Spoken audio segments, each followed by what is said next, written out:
حضرت سیدنا امام حسین رضی اللہ تعالیٰ عنہ کی شہادت کے حوالہ سے یہ اجتماع ہے۔ امت مسلمہ کچھ آزمائشوں کا شکار ہے، کچھ ہمارے ذہن اس طرح کے ہو گئے، عام آدمی سے لے کر بڑے آدمی تک کہ کوئی بات بڑی جلدی ہمارا ذہن قبول ہی نہیں کرتا۔ کسی دوسرے کی طرف جانا یا کوئی اور بات کرنا یہ تو بڑی لمبی بات ہے، عام جو سادی باتیں ہیں وہ بھی ہمارے ذہن مشکل سے قبول کرتے ہیں، چونکہ شکوک اتنے ڈال دیے گئے ہیں، شک اتنا پیدا کر دیا گیا ہے، تفریق اتنی ہے، بدگمانی اتنی ہے، بری سوچ اتنی زیادہ ہے، بڑی مشکل ہے لوگوں کا کچھ چیزوں کو قبول کرنا۔ ہم لوگ جو ڈیوٹی کرتے رہتے ہیں تھوڑی تھوڑی، تو ہم اصل میں اذان دیتے ہیں، صرف اذان دیتے ہیں کہ چلو بتا دے لوگوں کو کہ نماز کا وقت ہو گیا ہے، باقی اس سے زیادہ ہم اپنی حیثیت نہیں سمجھتے۔ اذان دینا ذمہ داری ہے، تو اللہ تعالیٰ جب تک موقع دے گا اذان ہوتی رہے گی۔ کچھ لوگ صحابہ کے بارے میں کمزور جملے بولتے ہیں، غلط باتیں کرتے ہیں، کچھ اہل بیت نبوت کے بارے میں غلط باتیں کرتے ہیں، یہ صرف سنی ہے جو حق چار یار کا نعرہ بھی کھول کے لگاتا ہے اور یہ نعرہ حیدری یا علی بھی کھول کے لگاتا ہے۔ یہ اللہ نے صرف ہمیں مقام، وہ الگ بات ہے کہ ہم لوگ سننے کو تیار نہیں، سمجھنے کو تیار نہیں کہ اللہ نے ہمیں مرتبہ کتنا عطا فرمایا ہے، یہ صرف ہماری۔ امام حسین کی شہادت کا کچھ تھوڑا سا پس منظر۔ شہادت ہمارے ہاں بیان ہوتی ہے اس انداز میں کہ لگتا ہے کہ کسی مظلوم بندے کو کسی نے پکڑا ہوا تھا تو وہ سارے اسے مار رہے تھے اور وہ منتیں کر رہا تھا کہ مجھے نہ مارو، اتنی ہائے ہائے کی جاتی ہے کہ محسوس ہوتا ہے کہ امام علی مقام بڑے پریشان تھے کہ کسی طریقے سے، اور ان کا خاندان بڑا تکلیف میں تھا کہ جلدی کہیں کربلا سے نکل جائیں۔ حالانکہ اس دھرتی پہ، اس کائنات پہ صبر، شجاعت، استقامت اور حوصلہ جس سے کائنات سیکھے گی وہ صرف امام حسین ہی ہے۔ اتنے بڑے صابر آدمی کے بارے میں اس طرح کا رویہ اختیار کرنا کہ وہ تو گویا اس طرح کر رہے تھے کہ بس کسی طریقے سے میری معذرت، تو یہ امام حسین کی مظلومیت سنا کے لوگوں کو اس طرح کا کر دیا جاتا ہے، یہ انداز بتایا جاتا ہے کہ شاید واقعہ کربلا رونے دھونے کا نام ہے، حالانکہ بات یہ نہیں ہے۔ یزید کی لشکر جو امام حسین کے مقابلے میں آیا، امام حسین کے لشکر کی تعداد 72 تھی، تو یزید نے 22,000 آدمی، مجھے بتائیے 72 کا 22,000 سے کوئی مقابلہ ہوتا ہے؟ بولیے۔ عمر بن سعد نے پھر عبید اللہ ابن زیاد کو لکھا کہ 22,000 بندے تھوڑے ہیں، کچھ بندے زیادہ بھیج۔ تو عمر بن سعد کو عبید اللہ ابن زیاد کہنے لگے کہ تو پاگل تو نہیں ہو گیا، 72 کے لشکر کا 22,000 بھیجا، اور کتنا بھیجو؟ تو اس نے کہا تمہیں یہ نہیں پتا یہ لوگ کون ہیں؟ یہ مولا علی شیر خدا کی اولاد ہے، ان میں ایک ایک شخص ایسا ہے جو 1,000 کے مقابلے میں لڑنا جانتا ہے۔ تو یہاں کمزوری دکھائی جاتی ہے، ہمارے بچے سمجھنے لگے ہیں کہ یہ شاید کوئی ایسی داستان ہے، اور اس طرح کا ماحول ٹی وی پہ میں دیکھ رہا تھا، اس طرح کا ماحول بنایا جاتا ہے جیسے کوئی خوف ہے، یعنی واقع کربلا کوئی ایسا واقعہ جسے دیکھ کے خوف طاری ہو جائے، بچے راتوں کو ڈرے، وہ اکیلے درخت دکھائے جا رہے ہیں اور تیر دکھائے جا رہے ہیں۔ او یار کیا قوم کی تربیت کر رہے ہیں؟ واقعہ کربلا حوصلے کا نام ہے، دلیری کا نام ہے۔ سنیں بات اصل میں کیا تھی، بڑے ٹھنڈے دماغ سے میری بات کو سمجھیے گا۔ حضرت مولا علی شیر خدا کے بعد مسلمانوں کے متفقہ امیر بنے تھے حضرت امیر معاویہ۔ انہیں امیر کس نے بنایا تھا؟ امام حسن نے، حضرت علی کے بڑے صاحبزادے۔ حضرت امام حسن نے ان سے صلح کی، انہیں خلافت دی، اور صحیح بخاری میں نبی پاک نے فرمایا تھا میرا بیٹا حسن سردار ہے، جب مسلمانوں کی جماعتوں میں لہو بہ جائے گا تو حسن ان کی صلح کرا دے گا۔ وہ صلح امام حسن نے کرائی، جناب امیر معاویہ امیر بن گئے۔ حضرت امیر معاویہ رضی اللہ تعالیٰ عنہ بڑا پیار کرتے تھے نبی پاک سے، بڑا احترام کرتے تھے حضور کے خاندان کا۔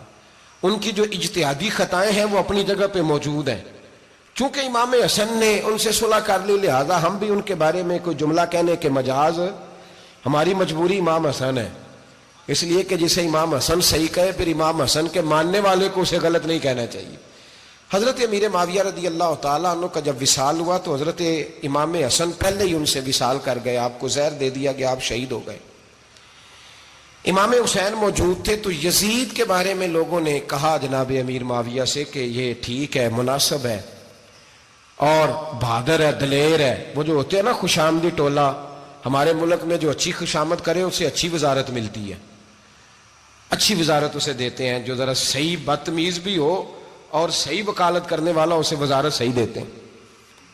تو حضرت امیر معاویہ کے گرد بھی کچھ ایسے لوگ تھے، انہوں نے آپ سے کہا کہ یزید کو نامزد کر دیں. تو آپ نے یزید کو بلایا، حوالہ مجھ سے دیکھ لیجئے گا، بلا کے فرمایا کہ 3 بندوں کے سامنے اپنی خلافت پیش کرنا، اگر وہ تجھے مان جائیں تو امیر بن جانا، نہ مانے تو چپ کر کے گھر بیٹھ جانا.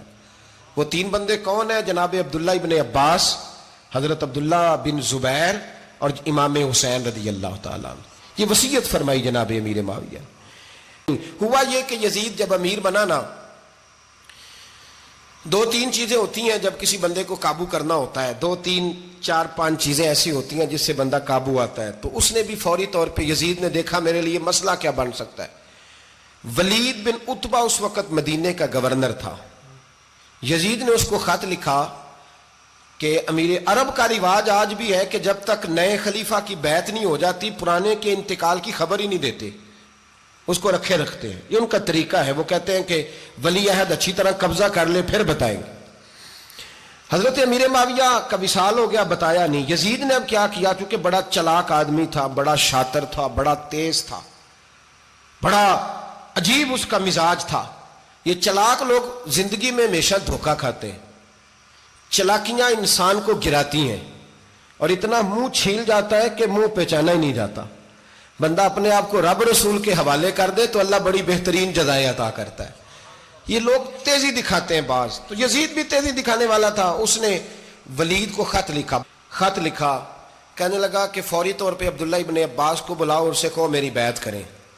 یہ جو بیعت ہوتی تھی نا، یہ بھی سن لے کیا ہوتی تھی. یہ بیعت حلف ہوتا تھا. حلف کہ میں اللہ رسول کے نام پہ حلف دیتا ہوں کہ میں یزید کی اطاعت کروں گا، میں اس کے خلاف کوئی بغاوت نہیں کروں گا. یہ بیعت لوگ سمجھتے ہیں کہ بس ہاتھ پکڑنے کا نام بیعت تھا. اس بیعت کا متبادل جمہوری ملکوں کے اندر ووٹ آیا ہے، اس کا متبادل لفظ. تو کہا بیعت کریں. حضرت عبداللہ ابن عباس کو بھی بلاؤ، عبداللہ بن زبیر کو بھی بلاؤ، امام حسین کو بھی بلاؤ. امام حسین آدھی رات کے وقت بیٹھے تھے مسجد نبوی میں، چونکہ 5 نمازوں کی آپ امامت کرتے تھے. ہن اللہ خیر کرے، جڑا نماز پڑھائے ہو مولوی تو جڑا ٹل پائے ہو پیر، جڑا مہینہ نہ نہائے چھوٹا پیر، تو جڑا 6 مہینے نہ نہائے ہو بڑا پیر. کہتے بابا پہنچے ہیں، کڑے چھڑے جو پہن لیے. بھائی امام حسین تو نمازیں پڑھاتے تھے، مولا علی تو نمازیں پڑھاتے تھے، مسجد کے خطیب تھے. اب اس کو تو مولوی کہہ دیا جاتا ہے بیچارے کو. تو ملنگ کون ہوتا ہے جی؟ کہتے جڑا کپڑے کٹ پائے. کیا تماشا ہے، قوم جدھر دل کرتا ہے نکل جاتی ہے. امام حسین نماز پڑھا کے عشاء کی بیٹھے تھے جناب عبداللہ بن زبیر. عبداللہ بن زبیر کون تھے؟ یہ نبی پاک صلی اللہ علیہ وسلم پھپھی کے پوتے تھے اور جناب صدیق اکبر کے نواسے تھے. حضرت عبداللہ بن زبیر اور جناب زبیر بن عوام عشرہ مبشرہ صحابی ہیں، ان کے بیٹے تھے. بہت زیرک آدمی تھے. یہ بھی امام حسین کے پاس بیٹھے تھے. عبداللہ ابن عباس بھی تھے جو حضور کے چچا کے بیٹے ہیں، اس امت کے پہلے مفسر ہیں قرآن پاک. یہ لوگ بیٹھے تھے. تو ولید نے ایک بندہ بھیجا، اس نے آ کے کہا جناب آپ کو گورنر صاحب نے بلایا ہے. تو عبداللہ بن زبیر کہنے لگے حسین اس وقت بلانے کی بات سمجھ میں نہیں آئی. تو امام حسین بڑے بصیرت والے تھے، اللہ نے بصیرت دی تھی. کہنے لگے عبداللہ آپ کو سمجھ نہیں آئی، مجھے سمجھ آ گئی ہے، امیر معاویہ وصال کر گئے اور یہ ہمیں جو بلایا گیا ہے نا، یہ یزید کی بیعت کے لیے بلایا گیا ہے.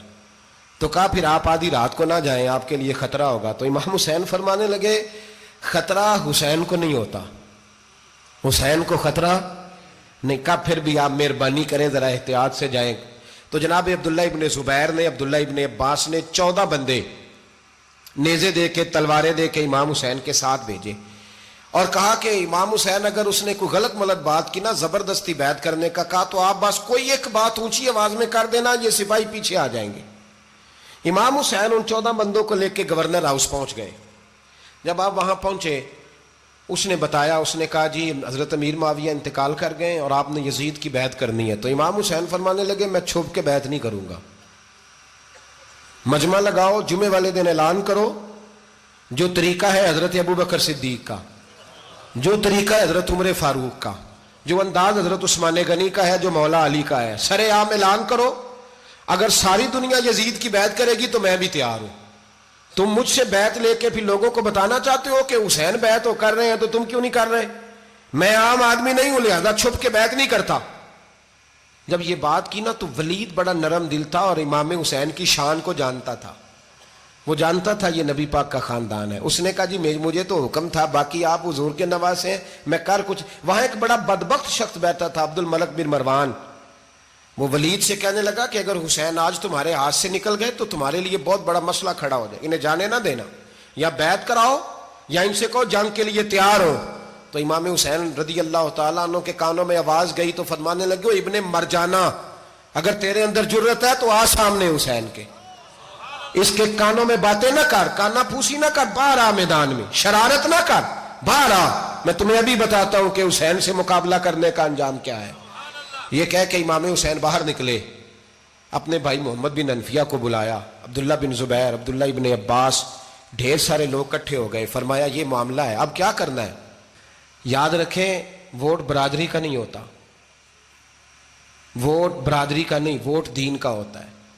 جو بندہ دین کے، ملت کے، مذہب کے معیار پہ پورا نہ ہوتے اسے حکمت کے تحت بھی ووٹ دینا جائز. ہاں یہ بات سچی ہے تو بہرحال سچی ہے، یہ یاد رکھ لے.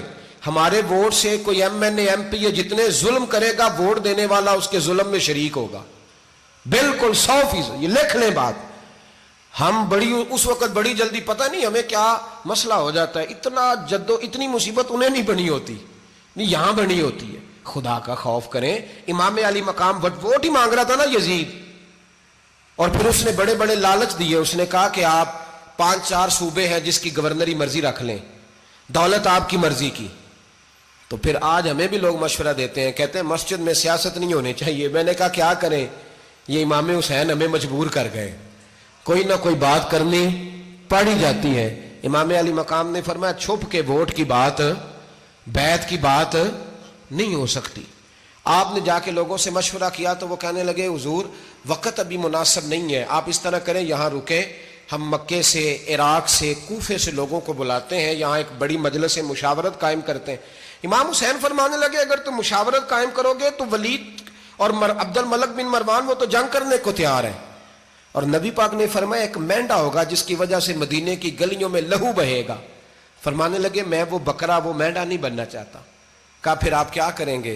تو امام حسین رو پڑے، فرمانے لگے میں مدینہ چھوڑ جاؤں گا لیکن مدینے کی حرمت پامال نہیں ہونے دوں گا. امام علی مقام آدھی رات کے وقت نکلے. سیدہ فاطمہ کا دروازہ ایک اس دن تھا جس دن حضرت مولا علی کوفے چلے گئے، اور دوبارہ آج تالا لگا جب امام حسین نکلے. آپ جنت البقیع کے پیچھے کھڑے ہو کے حضور کا روضہ دیکھنے لگے. اس وقت گنبد تو نہیں ہوتا تھا، روضہ دیکھنے لگے. نانا تیرے کرم کے خزینے کی خیر ہو، میں جا رہا ہوں تیرے مدینے کی خیر ہو. سارا خاندان لے گئے، مکے تشریف لے گئے. حج کے ایام قریب آنے والے تھے. امام حسین نے وہاں لوگوں سے باتیں کی. جب امام حسین وہاں سے پہنچے تو کوفے سے خط آنے لگے. کوفہ حضرت علی کا دارالخلافہ تھا، وہاں آپ کے محبین، پیار کرنے والے ڈھیروں تھے. انہیں خط لکھے کہ حضور آپ چپ کر کے بیٹھے ہوئے ہیں اور ہمارے اوپر یزید مسلط ہو گیا ہے. آپ اگر میدان میں نہیں نکلیں گے، آپ نہیں آئیں گے تو ہم اللہ کی بارگاہ میں شکوہ کریں گے کہ کوئی ہماری کمان کرنے کو تیار ہی نہیں ہوا. اور وہ خط 1 2 3 نہیں آئے، وہ خط اتنے تھے کہ 3 بوریوں میں بھرے تھے امام حسین نے، 3 بوریوں میں. اب مجبوری ہو جاتی ہے، حق کے لیے کئی دفعہ بات کرنا مجبوری ہوتی ہے. اگر نہیں کرے گا تو پھر اس کو بھی قبر میں جواب دینا پڑے گا. امام علی مقام رضی اللہ تعالیٰ عنہ نے مکے میں اب لوگوں کو جمع کیا مشورے کے لیے. ہر بندے نے کہا حضور وہ بلا تو رہے ہیں پر اپنے وعدوں کے پکے بڑے کم لوگ ہوتے ہیں، بڑے کم لوگ. جسے زندگی ہو پیاری وہ یہیں سے لوٹ جائے. میرے قافلے میں شامل کوئی کم ظرف نہیں ہے. بڑے کم لوگ ہوتے ہیں جو ارادوں کے، وعدوں کے ہمیشہ ساتھ چلنے کے پکے ہوتے ہیں، ورنہ بڑے لوگوں کو گرمی لگنے لگتی ہے، بڑے لوگوں کی مشکلات آتی ہیں، بڑے لوگ ایسے ہوتے ہیں جن کی مجبوریاں بن جاتی. کہا حضور وہ پکے نہیں، آپ نہ جائیں. ہر بندے نے کہا حالات ٹھیک نہیں، حالات گراؤنڈ ریالٹی صحیح نہیں. یہی مشورہ آج بھی ہر بندہ دیتا ہے، ابھی حالات نہیں. اتنے خراب حالات کبھی نہیں ہوئے تھے جتنے امام حسین کے دور میں تھے. لیکن فرمایا میں دین کے خلاف غلط حکمران کو مسلط ہونے کی اجازت غلط حکمران کو مسلط ہونے کی اجازت مزاحمت کروں گا، مخالفت کروں گا۔ امام کہنے لگے کوئی بات نہیں، وہ میرے ساتھ چلے نہ چلے لیکن میں کوفے جاؤں گا، وہ لوگ میرے ساتھ کھڑا ہونے کو تیار ہے تو وہ جھوٹ ہے یا سچ ہے پر میں چلوں گا۔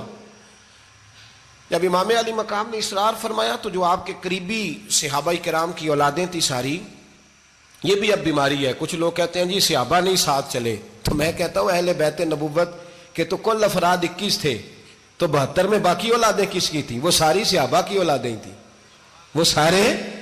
پتہ نہیں کیوں اس طرح کا فلسفہ بیان کیا جاتا ہے جس میں حالات خراب ہو۔ حضرت سیدنا امام علی مقام کو جب بہت زیادہ کہا گیا نا تو امام حسین رضی اللہ تعالیٰ انہوں نے فرمایا چلو میں ایک کام کرتا ہوں، مسلم بن عقیل کو بھیجتا ہوں، حضرت علی کے بھتیجے ہیں، امام حسین رضی اللہ تعالیٰ عنہ کے چچا کے بیٹے ہیں، حضرت عقیل کے صاحبزادے مسلم بن عقیل بڑے سمجھدار آدمی تھے، معاملہ فہم تھے، بڑے جری تھے، اتنا زبردست مشورہ کم لوگ دیتے ہیں جتنا حضرت مسلم بن عقیل دیتے تھے۔ ان کو بھیجا گیا کوفے۔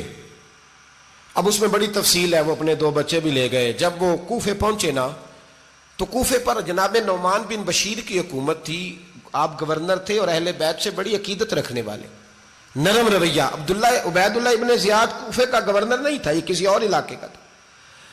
جب آپ وہاں پہنچے تو نعمان بن بشیر نے دیکھا کہ حضرت مسلم بن عقیل آئے ہیں تو لوگ دوڑے ان کی بیعت کرنے، بھاگے، اتنے لوگ جمع ہوئے کہ ایک دن میں 17,000 آدمی نے بیعت کر لی۔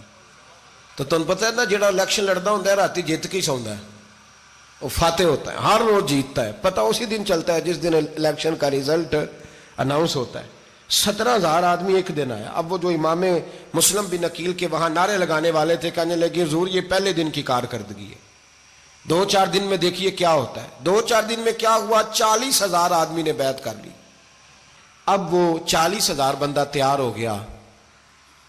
ادھر سے جو یزید کے وفادار تھے انہوں نے خط لکھا یزید کو کہ تو نے بڑا نرم آدمی گورنر بنایا ہے اور 40,000 بندہ چلا گیا حسین کی طرف، اگر ایک دن مسلم بن عقیل اور رہے تو جو تمہارا گورنر بیٹھے ہیں نا جناب نعمان بن بشیر، ان کو گورنر ہاؤس سے نکال کے مسلم بن عقیل قبضہ کر لیں گے، تو چپ کر کے بیٹھا ہے۔ یزید بڑا تیز تھا، اس نے ایک آدمی گھوڑے پہ دوڑایا۔ عبید اللہ ابن زیاد ایک اور علاقے کا گورنر تھا پر بڑا ظالم سا بدماش تھا، بڑا سخت گیر آدمی تھا۔ اس کو کہا کہ تو پہلے ایک صوبے کا گورنر ہے، جا تجھے دوسرا صوبہ بھی دیا۔ اس طرح کار فوری طور پہ کوفے پہنچ اور جا کے مسلم بن عقیل کو گرفتار کر، جو آدمی ان کا ساتھ پھر بھی دے اسے قتل کر دے۔ اس نے کیا کیا؟ وہ آدھی رات کو آیا، منہ چھپایا، جبہ پہنا، لوگ سمجھے امام حسین آ گئے۔ بہت سارے لوگوں نے اس کے نعرے بھی لگائے۔ وہ چپکے سے داخل ہوا اندر، اور چپکے سے داخل ہو کے اس نے سب سے پہلا کام یہ کیا کہ نعمان بن بشیر رضی اللہ عنہ کو معزول کیا، کوفے کے گورنر ہاؤس پہ قبضہ کیا۔ پھر اس نے اسی وقت سوئے ہوئے سرکردہ لوگ، جس طرح ایک گاؤں کا چودھری دوسرے کا محلے میں قبیلوں کے جو لوگ تھے چودھریوں کو بلایا، کچھ کو سزائیں دیں، کچھ کو سخت کہا، کچھ کو ان کے عیب گنوائے کہ وہ تمہارا فلانا مسئلہ پھر خراب کر دوں گا، بلیک میل کیا۔ صبح ہونے تک حالات اگر تم نے میرے قابو میں نہ کیے تو یاد رکھنا بڑا مشکل ہوتا ہے حق پہ کھڑا ہونا، بڑی چیزیں لوگوں کو یاد آتی ہیں، اللہ جانتا ہے۔ پہلے کچھ ہوتا ہے، بعد میں معاملہ کچھ ہوتا ہے۔ حضرت مسلم بن عقیل کے ساتھ جس دن عبید اللہ ابن زیاد آیا 40,000 کا لشکر تھا۔